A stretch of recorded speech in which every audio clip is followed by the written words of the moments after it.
Salam, selamat pagi saudara-saudari yang terkasih di dalam nama Tuhan kita Yesus Kristus. Selamat berjumpa kembali di dalam renungan pagi hari ini. Sebelum kita membaca dan merenungkan firman Tuhan, marilah kita bersama-sama mempersiapkan hati dan pikiran kita dan memohon tuntunan Roh Kudus. Mari kita berdoa. Kami mengucap syukur kepadamu Tuhan atas semua yang Engkau berikan di dalam hidup kami. Engkau yang memberi kami nafas kehidupan baru di pagi hari ini. Terima kasih ya Allah. Sebentar lagi kami akan membaca dan merenungkan firman-Mu. Buatlah kami mengerti maksud dan kehendak-Mu. Dan biarlah kami bisa mengimaninya di dalam kehidupan kami, sehingga hidup kami berkenan di hadapan-Mu. Mohon tuntunlah kami ya Roh Kudus. Inilah doa kami ya Yesus. Amin. Saudara-saudari yang dikasihi Tuhan, renungan firman Tuhan pada pagi hari ini terambil dari Mazmur pasal 1 ayat 1-6. Saya akan membacakannya untuk kita. Berbahagialah orang yang tidak berjalan menurut nasihat orang fasik, yang tidak berdiri di jalan orang berdosa, dan yang tidak duduk dalam kumpulan pencemooh, tetapi yang kesukaannya ialah Taurat Tuhan, dan yang merenungkan Taurat itu siang dan malam. Ia seperti pohon yang ditanam di tepi aliran air, yang menghasilkan buahnya pada musimnya, dan yang tidak layu daunnya. Apa saja yang diperbuatnya berhasil. Bukan demikian orang fasik. Mereka seperti sekam yang ditiupkan angin. Sebab itu orang fasik tidak akan tahan dalam penghakiman.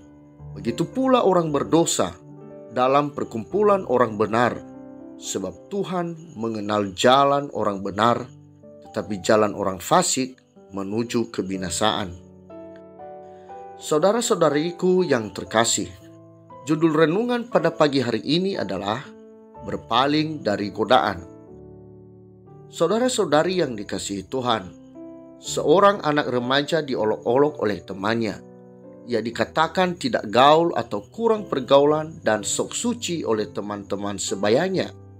Anak remaja ini menolak untuk ikut-ikutan seperti teman-temannya yang sudah merasakan minuman keras, merokok, dan sering jahil atau iseng mengambil makanan di kantin sekolah tanpa membayar. Suatu ketika, seorang temannya datang berkunjung ke rumahnya dengan membawa sebatang rokok lengkap dengan korek api dan berkata, "Sebaiknya kamu coba saja rokok ini, agar kamu tidak diolok-olok lagi. Karena bila hal itu terjadi, engkau bisa menjawab mereka bahwa engkau sudah pernah mencoba rokok. Mereka pasti akan angkat topi untukmu." Anak remaja ini menolak, tetapi temannya meninggalkan rokok dan korek api itu tidak membawa pulang. Diam-diam, anak remaja ini membawa rokok itu ke kamarnya. Lalu ia mulai memandang, kemudian memegang rokok itu, merasakan dengan jarinya. Ia mulai penasaran dan akhirnya menyerah, berlanjut mencobanya. Anak remaja telah tergoda.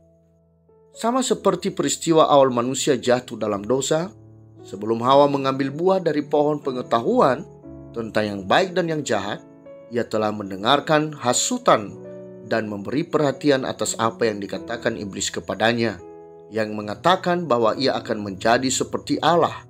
Lalu ia melihat bahwa buah pohon menjadi sesuatu yang menarik untuk dinikmati, menarik untuk dimakan karena sedap kelihatannya, serta menarik hati karena memberi pengertian.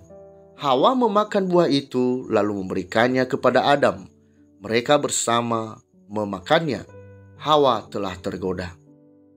Saudara-saudari yang dikasihi Tuhan, kebanyakan dosa yang kita lakukan adalah tidak tiba-tiba. Ia melalui suatu proses, mulai dari melihat, memberi perhatian, kemudian tertarik, dan akhirnya dilakukan.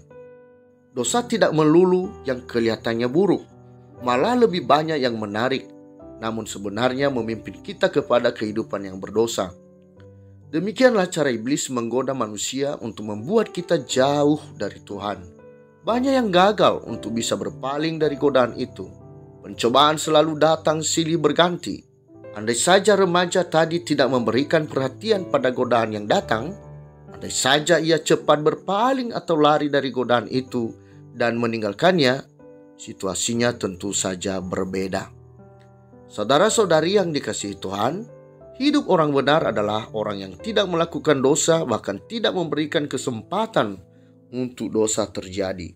Orang benar itu suka akan firman Tuhan, merenungkan Taurat siang dan malam, berkeinginan untuk mengenal Tuhan terus-menerus, sehingga hidupnya berakar di dalam firman, menjadi pribadi yang kokoh, yang tahan akan godaan, terpaan yang datang menghantamnya. Hidupnya terus berbuah karena mendapatkan kekuatan dari Taurat kesukaannya. Saudara-saudari yang dikasihi Tuhan, kita harus terus berusaha menghindari hidup seperti orang fasik. Jangan mendengarkan nasihat orang fasik, karena sesungguhnya orang fasik adalah sekumpulan orang pencemooh yang menolak didikan dan bebal. Kehidupan orang fasik itu menuju kebinasaan. Memang kita adalah manusia berdosa. Masih banyak kekurangan di dalam diri kita. Kita masih belum layak. Tetapi kita tidak perlu putus asa, karena kita memiliki seseorang sebagai teladan kita untuk menjadi orang benar. Ia adalah Yesus. Yesus adalah satu-satunya orang benar. Tidak sekalipun ia berbuat dosa. Satu-satunya orang yang dicoba oleh iblis, namun tidak berdosa adalah Yesus.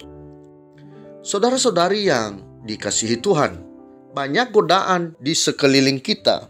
Sebagai orang dewasa, sebagai orang tua dan anak-anak, terlebih yang beranjak remaja, yang paling sering menghadapi situasi sulit di tengah pergaulannya. Mari kita kokohkan iman kita, selalulah memandang Yesus untuk mendapatkan jalan yang benar. Pagi ini saya mengajak kita semua untuk segera berpaling dari godaan. Lawan godaan dengan bergaul akrab dengan firman Tuhan.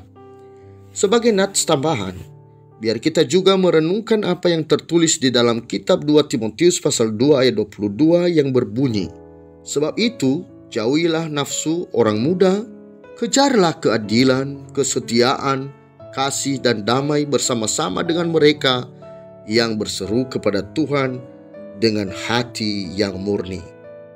Demikianlah renungan pada pagi hari ini. Tuhan memberkati. Kita akan menutup renungan dalam doa, tetapi jika saudara ingin didoakan secara khusus, hubungi email kami. Kerinduan kami agar channel ini menjadi berkat bagi banyak orang. Mari kita berdoa.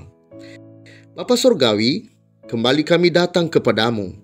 Kami mengucapkan syukur untuk firman yang baru saja kami dengarkan.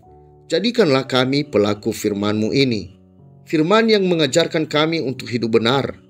Walaupun kami menyadari akan kekurangan kami yang mudah tergoda, tapi kami percaya ada Engkau sebagai teladan bagi kami, yang akan terus memberikan peringatan dan pertolongan bagi kami untuk dapat bertahan dan berpaling dari godaan. Kami serahkan seluruh kehidupan kami hanya di dalam tangan pengasihan-Mu. Kami bawakan juga dalam doa seluruh umat-Mu yang saat ini sedang dalam pergumulan hidup dan membutuhkan pertolongan-Mu. Ulurkanlah tangan-Mu bagi mereka. Selanjutnya kami akan melaksanakan kegiatan kami hari ini. Dahului kami ya Bapa, jadilah kehendak-Mu. Di dalam nama Yesus kami berdoa. Amin. Saudara-saudari yang terkasih, mulailah harimu. Kiranya kasih dan anugerah Tuhan senantiasa melimpah di dalam kehidupanmu. Muliakanlah Tuhan di dalam setiap aktivitasmu, dan jadilah saksi hidup bagi firman-Nya. Roh Kudus menyertai kita semua. Sampai berjumpa kembali di renungan berikutnya. Tuhan Yesus memberkati.